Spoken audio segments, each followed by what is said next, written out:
Dentro de la exposición que nos presentaba la hermana de Desiderio Desideravi, esta carta apostólica, habían unos elementos que me llamaban bastante la atención. Solamente quise resaltar dos para hacer nuestra introducción a la reflexión.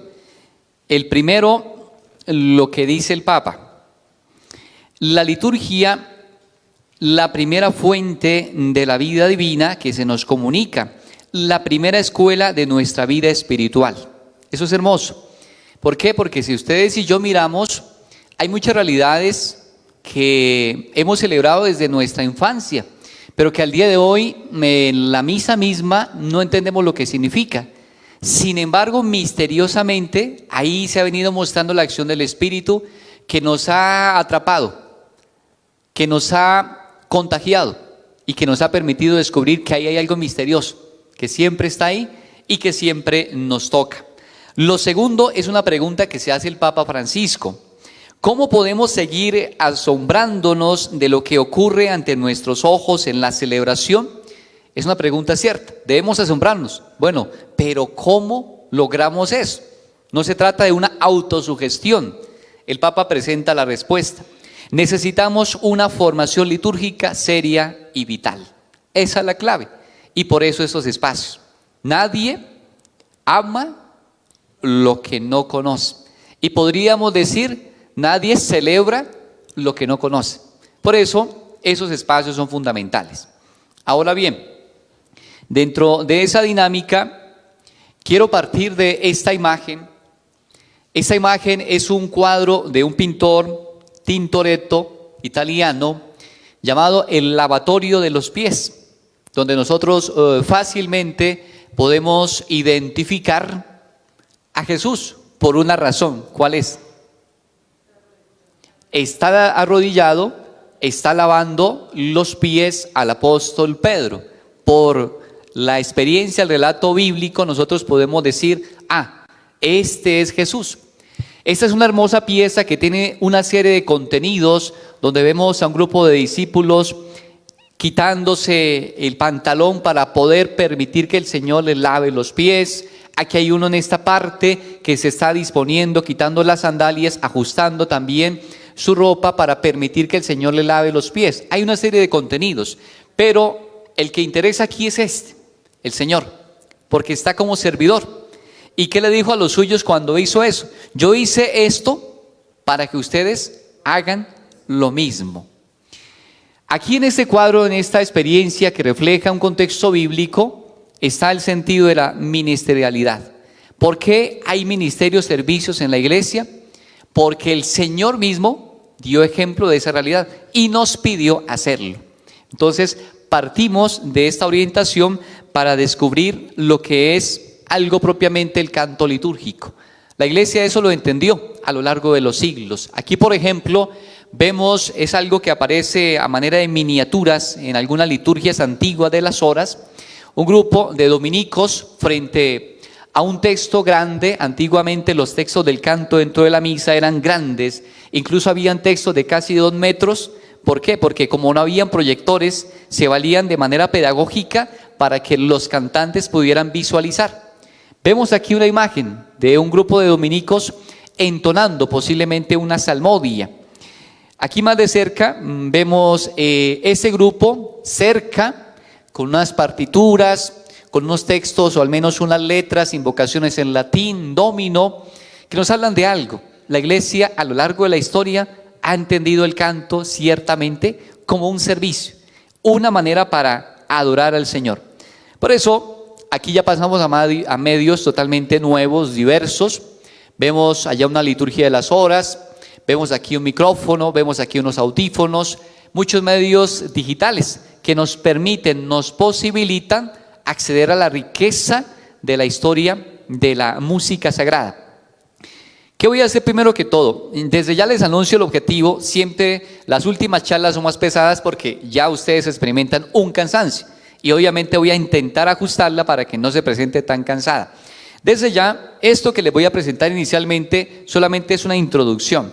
Lo que queremos propiamente es presentar una serie de elementos prácticos sobre el canto, para que nosotros los vayamos discerniendo y saberlos aplicar en la parroquia. Aquí unas generalidades. Entender que la escritura misma nos habla de las experiencias del canto, entendidas como el reconocimiento del don creador de Dios. Entonces la creación, la contemplación de la creación produce el deseo de cantar en el creyente. El reconocimiento también de la contemplación, de la presencia de Dios, del Dios que busca, que guía la historia de su pueblo. Esta imagen que nos evoca: la zarza ardiente, quítate las sandalias de los pies. Aquí hay una imagen, esta es la imagen del Moisés de Miguel Ángel. Moisés, el capítulo 15 del libro del Éxodo, nos recuerda el cántico triunfal que él junto con el pueblo entonó. Hay un gran referente del canto en la escritura, el rey David, al cual se le atribuyen algunos salmos.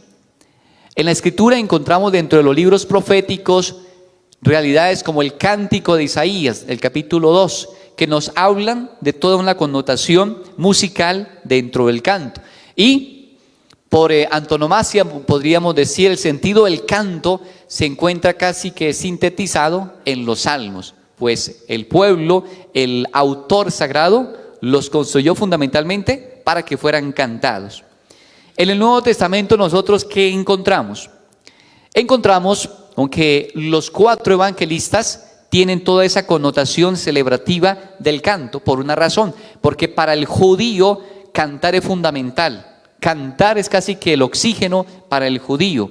Y encontramos a Jesús, que muy posiblemente en las sinagogas participó del canto de los salmos. Entonces Jesús ya es un referente del ministro del canto, porque él mismo cantó. La escritura, ¿qué nos enseña? ¿Qué nos dice también? Que después de la última cena fue con los suyos y fue a cantar también los salmos. Vemos aquí una referencia a esta imagen del Vaticano, el apóstol Pablo, que en la carta a los Efesios invita a la comunidad de Éfeso a cantar, a entonar salmos, alabanzas a Dios.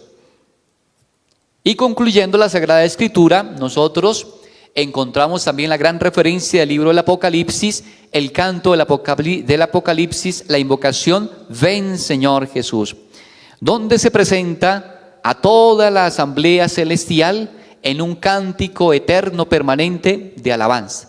Esta introducción general, para que nosotros nos demos cuenta que toda la Escritura tiene muchas experiencias sobre el canto. Pero ¿qué encontramos también? Nosotros encontramos que después de la Escritura viene el cristianismo, y el cristianismo también es un referente del canto. Vemos por ejemplo aquí a un referente, San Ignacio de Antioquía, que muy posiblemente fue martirizado, entregado a los leones. Vemos a San Agustín de Hipona y vemos aquí a San Ambrosio. Los 3 hablan del canto, y hablan del canto como una alabanza, como reconocimiento de las maravillas de Dios y una manera excelente de alabar a Dios. Claro está, aquí hay que precisar algo. Algunos dicen, como dijo San Agustín, el que canta ora 2 veces. Pues eso no es cierto. Lo dijo un autor cristiano, pero San Agustín no lo dijo, solamente para aclararlo. Ahora bien, dentro de esa dinámica, nosotros ¿qué encontramos en esa figura? El canto es una experiencia del misterio de la redención. El que canta se siente redimido, el que canta se siente salvado, el que experimenta una acción de gracias, canta obviamente.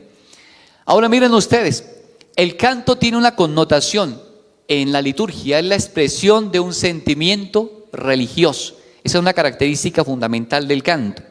Pero tiene otra característica, y es que el canto ha de ser comunitario. El canto es para ser cantado por la asamblea. De ahí podemos ya deducir una función de los ministerios de música. Qué lástima que no hubieran venido, al menos presencialmente, algunos con mayor presencia para tocar este aspecto. Ojalá a través del medio del Facebook algunos se hubieran podido contactar, porque tiene esa finalidad. Una de las finalidades de los ministros del canto es hacer que la asamblea cante, no que ellos canten, sino que la asamblea cante. Dentro de esa realidad, el canto nos muestra todo un carácter festivo. El canto nos muestra entonces que en la celebración estamos en un ambiente de fiesta.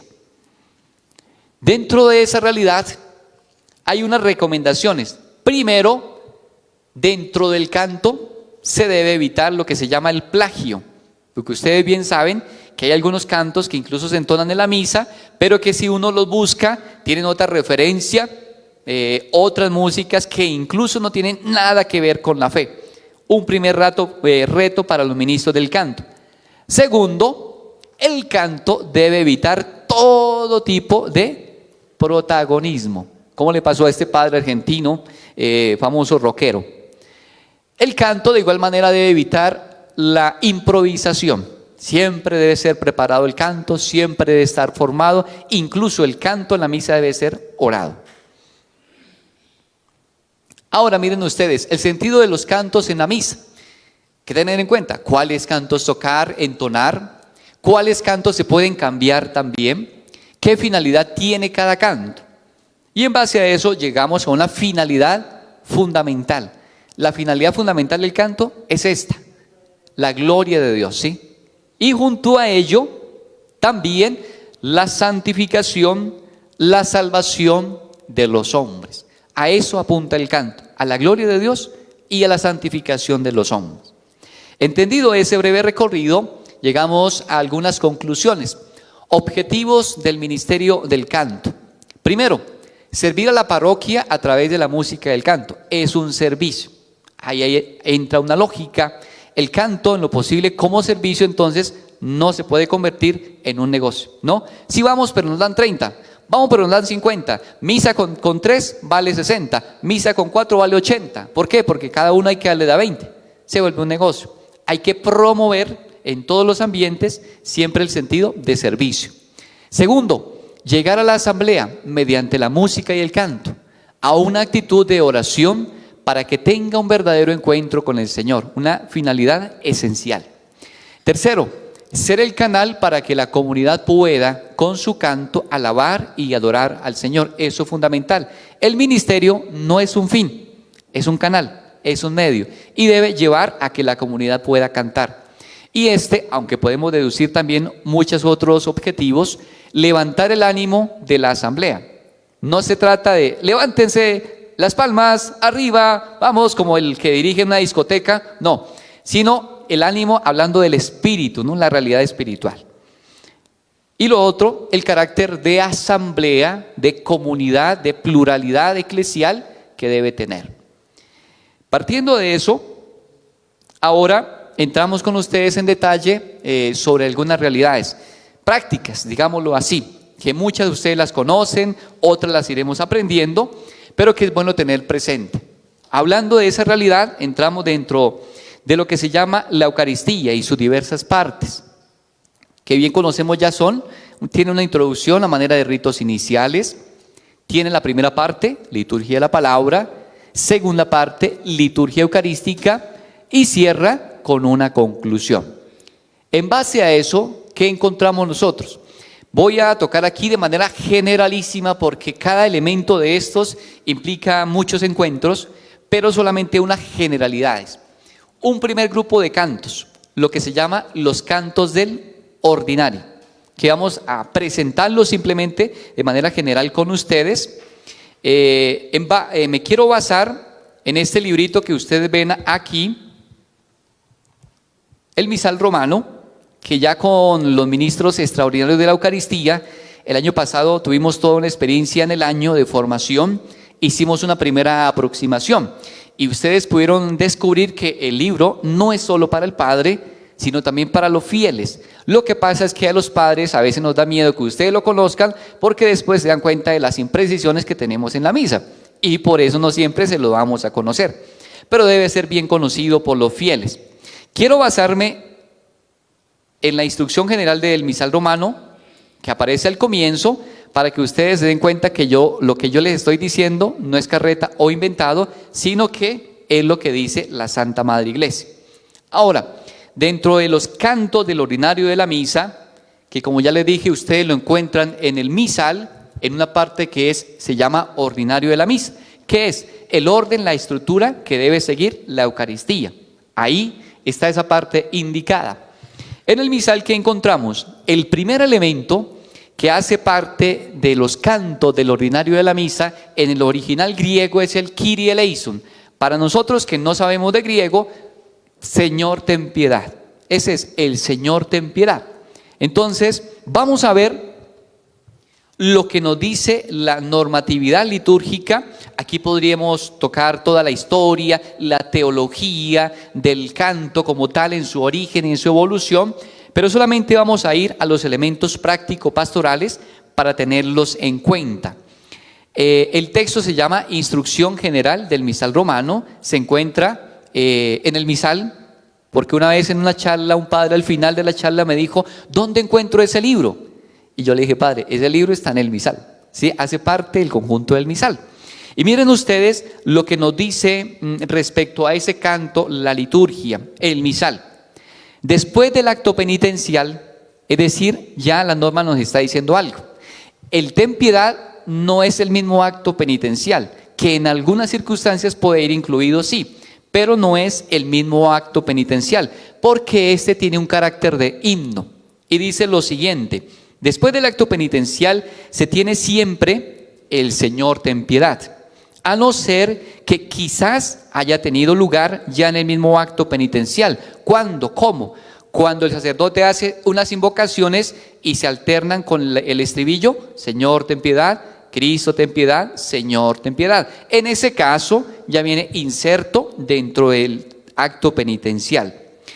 Miren ustedes, por ser un canto con el que los fieles aclaman al Señor e imploran su misericordia, deben hacerlo ordinariamente todos, no solo el coro, no solo el padre que tiene una voz muy bonita, no solo la asamblea, todos. Al Señor imploran, aclaman al Señor, deben hacerlo todos, que tanto el pueblo como el coro o el cantor toman parte en él. Cada aclamación, la norma de ordinario, se repite 2 veces.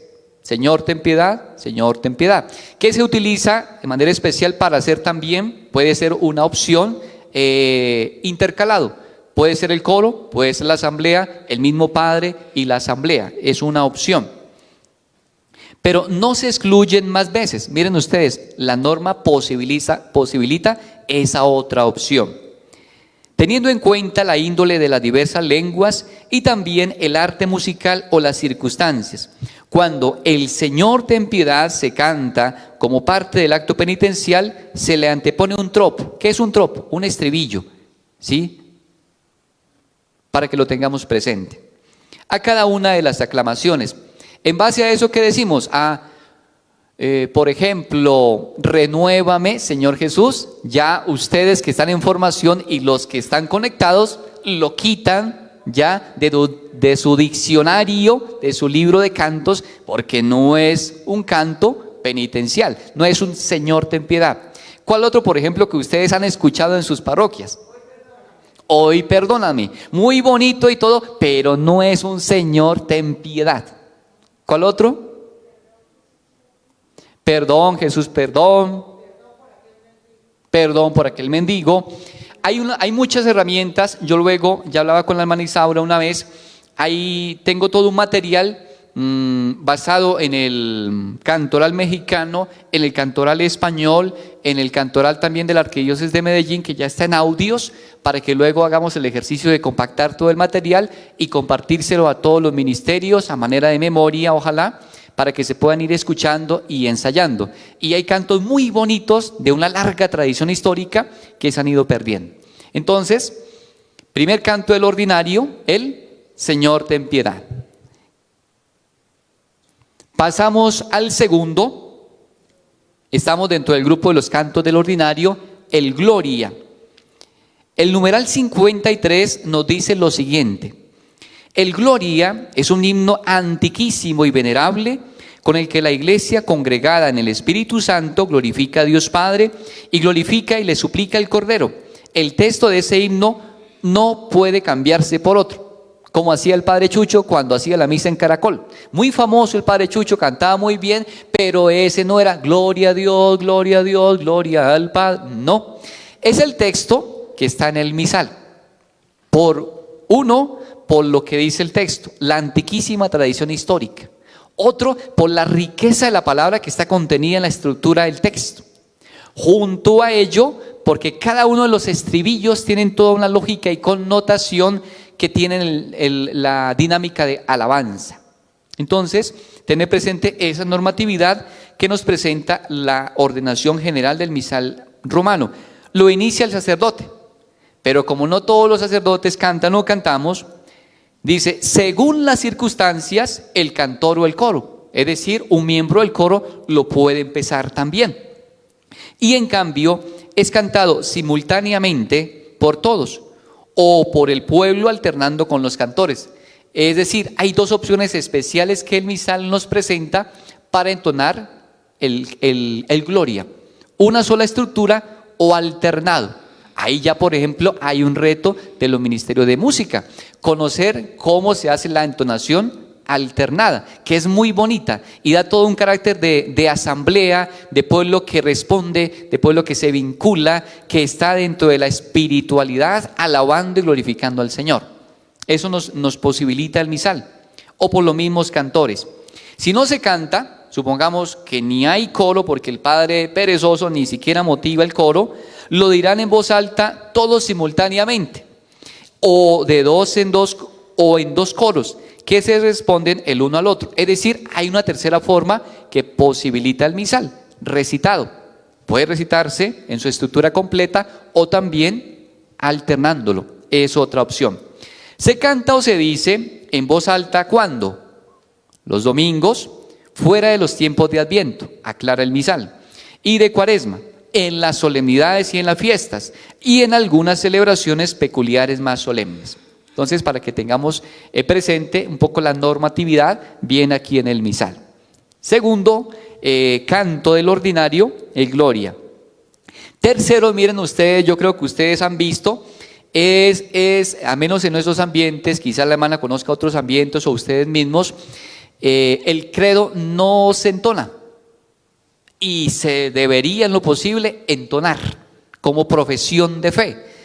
Un credo entonado en un ambiente de asamblea es algo solemnísimo, es algo especial que mueve, que toca verdaderamente la fe del creyente. Vamos a ver lo que nos dice nuevamente la instrucción general del misal romano, numeral 67. Lo llama profesión de fe, incluso precisa otras formas con las cuales se llama el credo. Me dijeron que aquí habían catequistas. Vamos a hacer el examen a los catequistas. ¿De qué otras maneras se llama el credo? Símbolo, catequistas, aparte la hermana, claro está. Esos son, digamos, las dos formas, pero digamos, se llaman, o profesión de fe, que nos decía la hermana, símbolo. También hay una manera como cual se llama. Miren lo que dice el documento. El símbolo o profesión de fe se orienta. ¿Y por qué se llama símbolo? Porque antiguamente en los contextos de catecumenado en los primeros siglos se hacía una entrega a manera de texto como símbolo, de ahí el origen, por eso es que se llama símbolo. Dice lo siguiente, se orienta a que todo el pueblo reunido responda a la palabra de Dios. Tiene ya una lógica el texto. ¿Por qué se coloca el credo después de la liturgia de la palabra? Miren ustedes, todo tiene un sentido en la misa. Oye, ¿por qué no lo colocan por allá después de las peticiones, ¿no? ¿O por qué no al final de la misa? ¿Por qué precisamente después de las lecturas? ¿Por qué? Porque la liturgia nos está diciendo algo a manera de enseñanza, y es que la profesión de fe, la fe, se despierta ¿cuándo? Cuando yo escucho la palabra. ¿Qué dice el apóstol Pablo? ¿Cómo van a creer si no se les ha predicado? El credo se coloca después de las lecturas precisamente porque nos dice eso.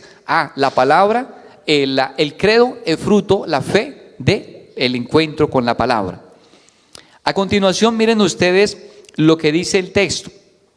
Para que sea proclamado como regla de fe, mediante una fórmula aprobada para el uso litúrgico que recuerde, confiese y manifieste los grandes misterios de la fe, antes de comenzar su celebración en la Eucaristía. Esa es la otra realidad. El símbolo debe ser cantado o recitado, ojalá cantado, por el sacerdote con el pueblo, los domingos y en las solemnidades. Puede también decirse en celebraciones especiales más solemnes. Si se canta, dice la norma, lo inicia el sacerdote o según las circunstancias. ¿Por qué? Porque puede ser que el padre no cante.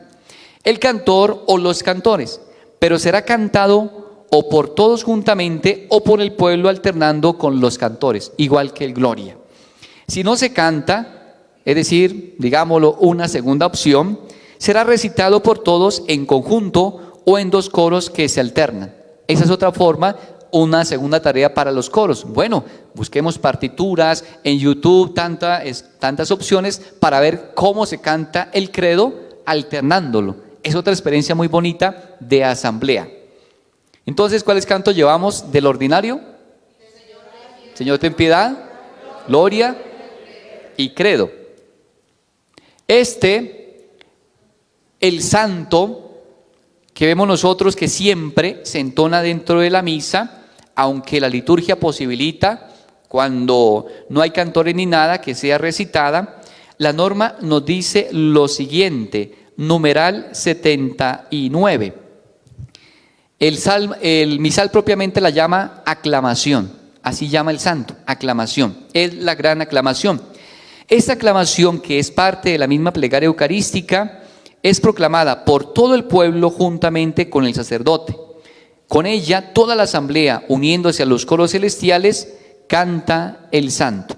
Entonces viene otro canto del ordinario, el santo, que incluso en celebraciones solemnes bien organizadas, hasta se podría entonar en latín. El mismo Papa Benedicto XVI recomienda que de vez en cuando en las celebraciones con la comunidad se introduzca un canto en latín. Puede ser una opción y un ejercicio. Este canto, aunque no es directamente el ordinario, pero se puede catalogar dentro de esa área, el Padre Nuestro. Es otra opción que nos presenta el misal. Miren ustedes lo que dice el misal. En la oración del Señor se pide el pan de cada día, que para los cristianos indica principalmente el pan eucarístico, y se implora la purificación de los pecados, de modo que en realidad las cosas santas se den a los santos. Vamos a ver quiénes de ustedes, cuando se proclama, se recita, se entona el Padre Nuestro, ¿cuál es la estructura? Ustedes que van seguido a misa, ¿cuál es la estructura de proclamación del Padre Nuestro? Si ustedes no contestan, le preguntamos al seminarista o al diácono.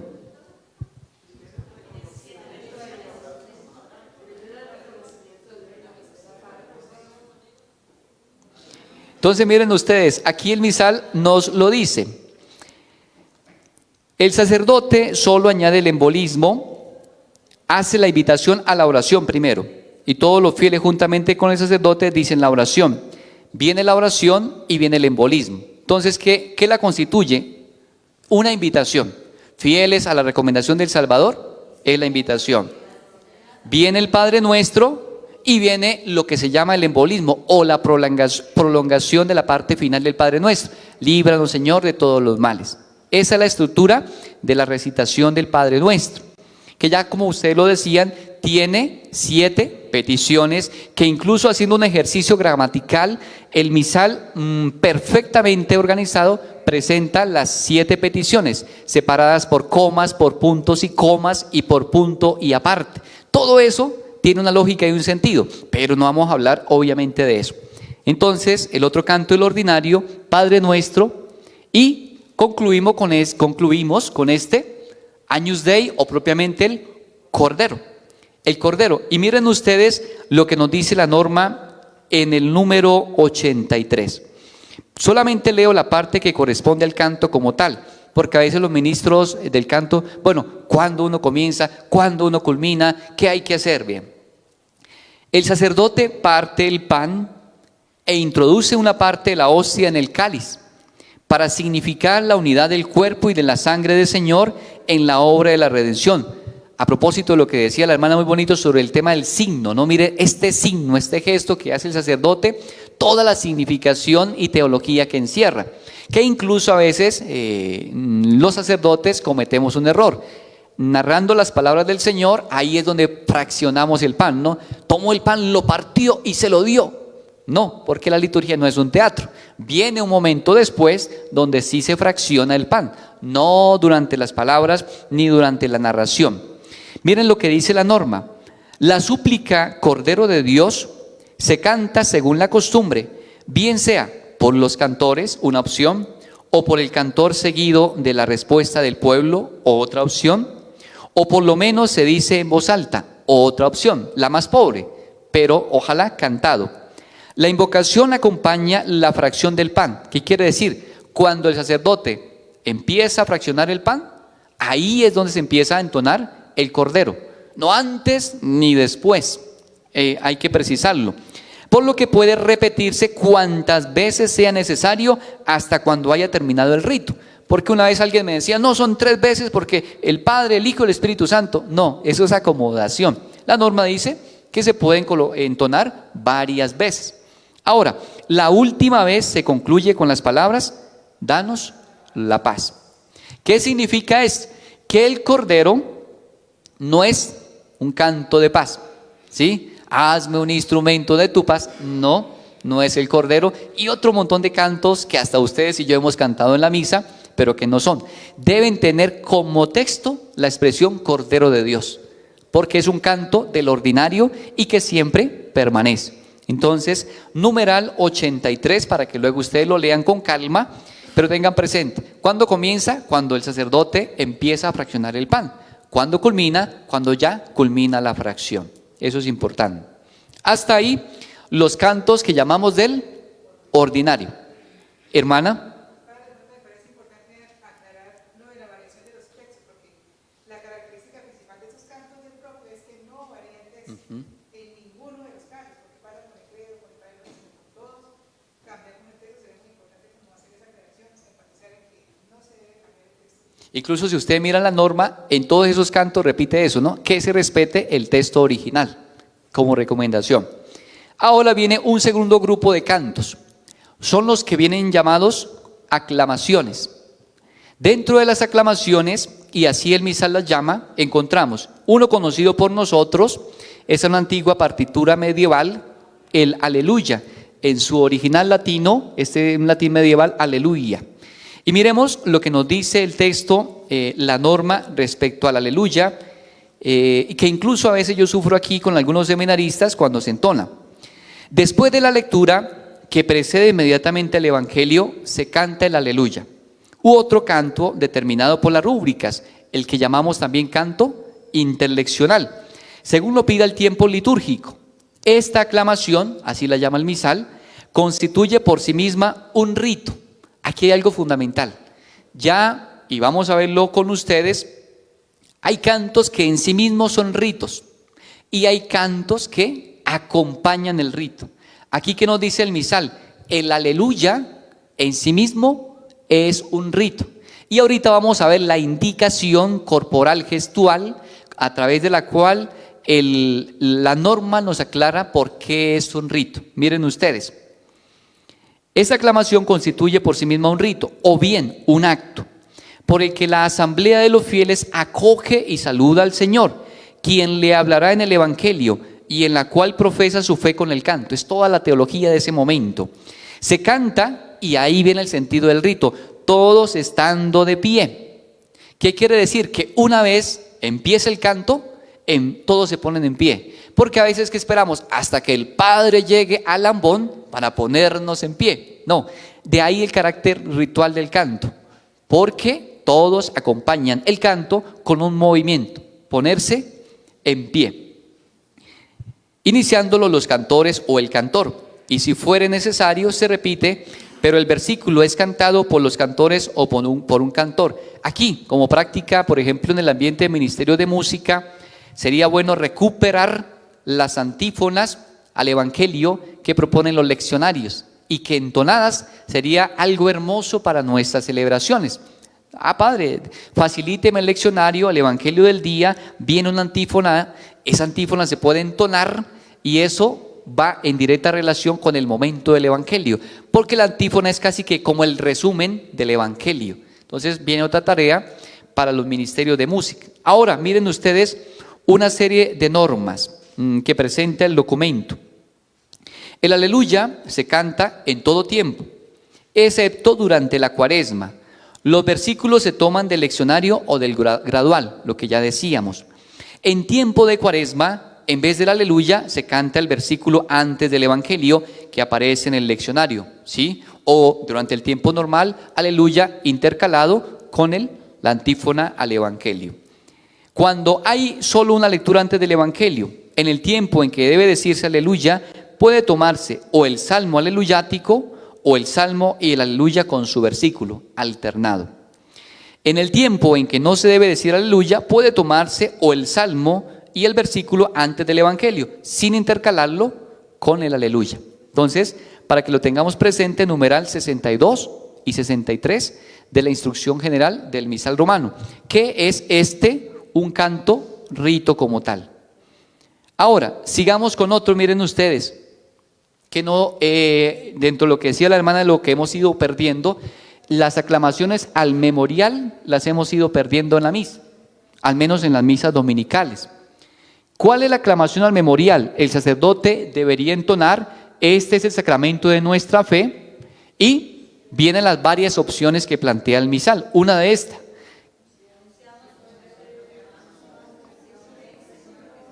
hagamos el ejercicio con la hermana y los que están aquí de Ministerio de Música, de acuerdo a la propuesta de la partitura, para entonarlo, para que nos demos cuenta el sentido de esa propuesta para ser cantada.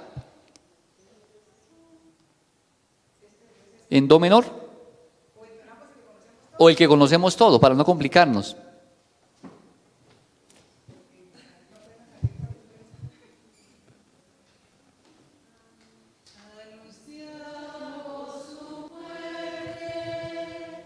Proclamamos tu resurrección, ven Señor Jesús. ¿Qué nos dice esto a la vez? Que también la Eucaristía nos habla de que en la iglesia hay un estado permanente de adviento por la invocación final: ven Señor Jesús, ¿sí? Entonces, este es otro canto que debemos rescatar, tener presente. Solamente les leo el numeral 151 para que lo tengamos presente, a ver qué nos dice en ese caso la rúbrica. Después de la consagración, habiendo dicho el sacerdote: ese es el sacramento de nuestra fe, el pueblo dice la aclamación, empleando una de las fórmulas determinadas propuestas en el misal. Entonces, otra aclamación. Viene la siguiente, miren ustedes, esta viene llamada técnicamente la gran aclamación. La gran aclamación es el amén. Arriba vemos lo que se llama la doxología: por Cristo, con Él y en Él, a ti Dios Padre omnipotente, en la unidad del Espíritu Santo, todo honor y toda gloria por los siglos de los siglos. Y esta parte, el amén, viene llamada en la liturgia la gran aclamación. ¿Por qué? Porque cierra toda la plegaria eucarística. Y el pueblo entonces expresa como el culmen de todo ese momento celebrativo, el amén. Esa es la otra gran aclamación. Entonces, si en un examen de liturgia a ustedes le preguntan ¿cuál es la gran aclamación?, ustedes dicen el amén de la doxología. Vamos con ustedes a tocar el otro aspecto acá, otra aclamación, la llamada aclamación al embolismo. Dirán ustedes, bueno, y ese término yo, ¿dónde carajo lo encuentro, no? ¿Qué es eso? Yo nunca escucho que en la misa digan, hagamos el embolismo. Obviamente porque es propio del sacerdote. En griego hay un término que es embalo, que significa extensión. Entonces, ¿qué es el embolismo? La extensión, la prolongación de la parte final del Padre Nuestro. Líbranos del mal. ¿Cómo comienza el embolismo? Líbranos, Señor, de todos los males. ¿Sí? Entonces, para que ustedes lo tengan presente, después de esa aclamación del embolismo culminado, mientras esperamos la gloriosa venida de nuestro Salvador Jesucristo, viene la aclamación: tuyo es el reino, tuyo el poder y la gloria, por siempre, Señor.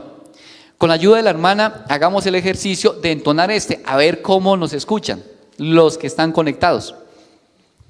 Tuyo es el reino.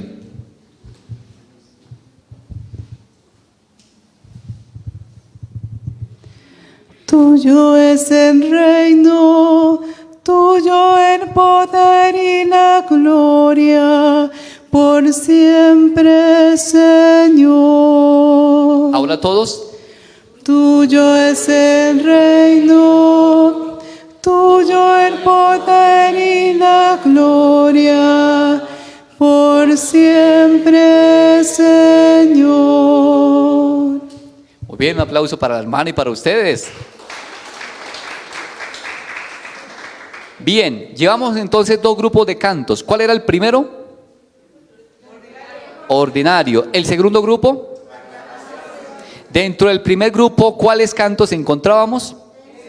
De piedad, gloria, credo, tanto, el nuestro y cordero. Y en las aclamaciones, que no eran tan conocidas algunas para nosotros quizá, aleluya, aclamaciones al memorial, la doxología, el gran amén y al embolismo. Ahora vamos al tercer y último grupo, porque ya el tiempo se va aproximando. Viene lo que se llaman cantos procesionales. Esto ya lo toqué el año pasado y siempre procuro tocarlo con los grupos cuando tenemos un encuentro. En la liturgia hay algo especial. Hay un movimiento, hay un canto que acompaña el movimiento y hay una oración que cierra el canto y el movimiento. Ejemplo, mírenlo con ustedes. Aquí hay un movimiento. ¿Cómo se llama este primer momento? Procesión de entrada. La procesión de entrada a veces se puede hacer en silencio si no hay coro ni nada, pero lo recomendable es que haya un canto de entrada. Por ejemplo, ahí viene el primer momento del canto, uno conocido por nosotros. Juntos como hermanos, miembros de una iglesia, vamos caminando al encuentro del Señor. Miren con ustedes, a la luz del texto nos damos cuenta de la riqueza también en la liturgia de los textos. Hay elementos que podemos sacar, incluso hasta para componer. ¿Cómo se compone un canto de entrada? Miren primero ustedes, hay un elemento, el canto de entrada habla en plural. No dice yo voy caminando, dice juntos. Hay también un elemento, iglesia, hermanos, que ya decía la hermana, vamos, el verbo está en plural. Entonces, primer elemento del canto que ya nos está diciendo algo en el discurso gramatical es, oiga, es que somos un pueblo, somos juntos, no somos Cuzumbo solo, estamos en comunidad. Nos dice ya el canto.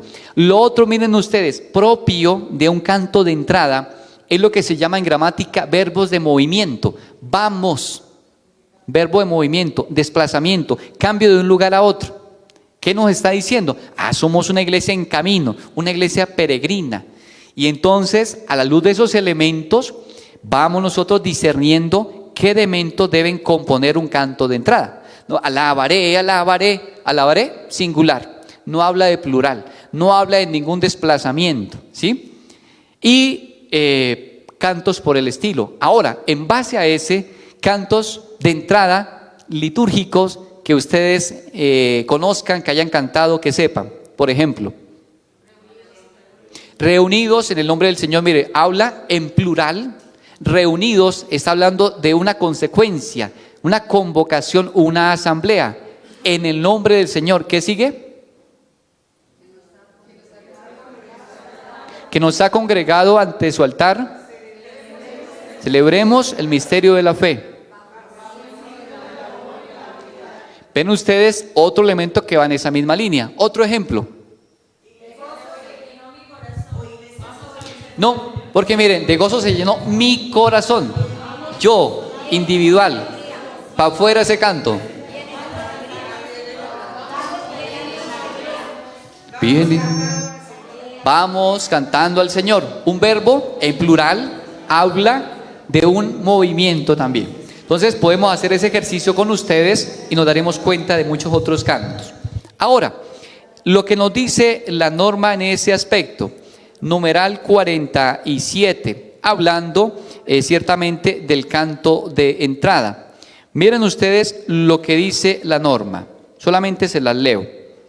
Estando el pueblo reunido, cuando avanza el sacerdote con el diácono, en el caso de que estuviera, por ejemplo, Jaime acompañando la misa, y con los ministros, se da comienzo al canto de entrada. Porque a veces el padre que dice, no, vaya animando allá a la gente y haga unos cantos y unas dinámicas. No, eso, paganismo. Lo propio es esperar que empiece la procesión de entrada y ahí empieza el canto. Tiene una lógica. Miren lo que viene a continuación. La finalidad de este canto es abrir la celebración. No es, como dijo un seminarista, vamos a entrar aquí en calor, vamos a motivarnos. No, es abrir la celebración, promover la unión de quienes están congregados e introducir su espíritu en el misterio del tiempo litúrgico. Podría ser una pregunta litúrgica para el examen. ¿Cuáles son las finalidades del canto de entrada? Numeral 46 del misal, perdón, 47. Se canta o alternándolo entre los cantores y el pueblo, o de igual manera entre un cantor y el pueblo. Otra opción. O todo por el pueblo, o todo por los cantores. Se puede emplear, o bien, miren ustedes, otro ejercicio para los ministros del canto. En el misal, en la estructura de las misas, hay unas antífonas, especialmente correspondencia con los domingos, llamadas antífonas de entrada. Esas antífonas se pueden revisar, se le propone una partitura y se pueden también entonar como antífonas de entrada. O hay otra opción, si no hay cantores y el padre no sabe cantar, al menos la norma propone que se recite la antífona de entrada de la misa del día, para que lo tengamos en cuenta.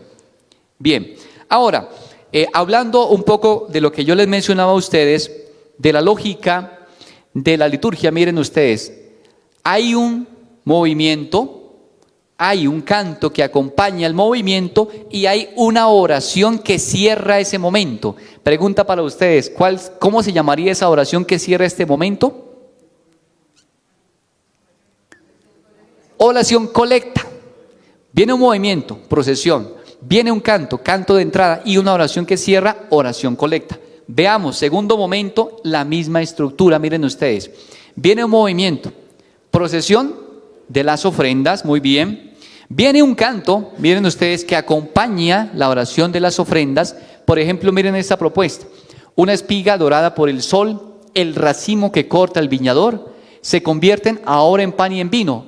Menciona las especies. En el cuerpo y la sangre del Señor, la realidad eucarística que ocurrirá. Se convierten ahora en pan y en vino de amor en el cuerpo y la sangre del Señor. Este es un canto propiamente de las ofrendas. Porque a veces en los cantos de las ofrendas se proponen un montón de cantos románticos y un montón de cosas. Yo no sé si ustedes han escuchado en las misas algunos cantos. Por ejemplo, tal como soy, Señor. Dame un nuevo corazón, Señor. Hasta rancheras vienen para ese momento y en el momento del matrimonio que no tienen nada que ver con el canto, ¿sí? El canto debe fundamentalmente transmitir a la gente este tema del pan y el vino, del cuerpo y la sangre del Señor, de presencia, sentido de ofrenda. Allá me van indicando que ya se va acabando el tiempo, pero aquí también vamos acabando. Bueno, al igual que la anterior estructura, viene un movimiento, ya lo dijimos, procesión de ofrendas. Viene un canto y una oración que cierra ese movimiento. ¿Cuál es? Oración sobre las ofrendas. Miren la misma lógica. Pasemos ahora al tercer momento. Miren ustedes, viene un movimiento, una procesión. La norma en lo posible indica que el pueblo de pie, porque está transmitiendo un signo, a propósito de lo que decía la hermana, es el pueblo que va caminando, que se alimenta del pan vivo bajado del cielo, del viático. El pueblo de pie recibe la comunión. Viene un canto, miren ustedes, que acompaña ese momento. Les propongo este porque, como decía la hermana, ya estamos próximos al Adviento. Una de las características de ese canto es que debe estar en concordancia con el tiempo litúrgico. Por ejemplo, miren ustedes, ven Señor no tardes más, ven Señor Jesús, ven Señor no tardes más, ven Señor Jesús. Tiene lógica porque tiene relación con el tiempo de Adviento. Y ese canto obviamente está hablando de esa realidad litúrgica. Ahora bien, como viene un movimiento, viene un canto, viene una oración que cierra ese momento. ¿Cuál es? La oración después de la comunión o poscomunión. Ven ustedes cómo es de bonita y organizada nuestra liturgia y no hay que añadirle nada más. Bien, este era el ejercicio a trabajar con ustedes. Solamente indicaciones generales, como ya les dije, luego podríamos detallar cada uno de esos elementos, pero por hoy que tengamos como resumen presente eso. Hay cantos del ordinario, hay cantos, aclamaciones y hay cantos procesionales. ¿Listo? Muy bien, muchas gracias. Personalmente quiero agradecerles a ustedes por su vinculación, agradecerles aquí también como estamos en el lenguaje moderno, dentro del QR, como ya nos mencionaba la hermana, ustedes pueden acceder a la información a la cual nos está colocando este QR. Aquí, ahorita ya la hermana propiamente les presentará eso, pero agradecerles por su participación, seguirlos motivando a la formación, teniendo en cuenta la finalidad fundamental que nos presenta el Papa Francisco, que es asombrarnos frente al misterio que celebramos.